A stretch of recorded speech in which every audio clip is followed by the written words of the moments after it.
मी आता 65 वर्षाचा झालो. आपण पण तसंच समाधानी. आपल्याला काही सुका बिका आम्ही मोटारी आमच्या काय करायचं ते.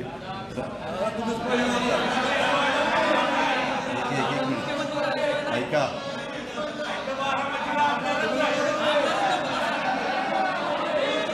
एक मिनिट.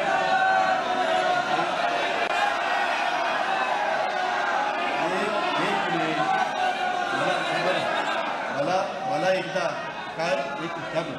काय होतं, जिथं पिकतं, एक मिनिट,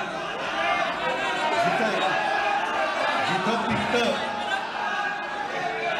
ऐका, जिथं पिकतं तिथं विकत नसतं. तुम्ही एक गोष्ट लक्षात घ्या. तानाजीराव एक मिनिट, एकदा काय झालं पाहिजे, बारामतीकरांना कोणतरी मी सोडून आमदार मिळाला पाहिजे.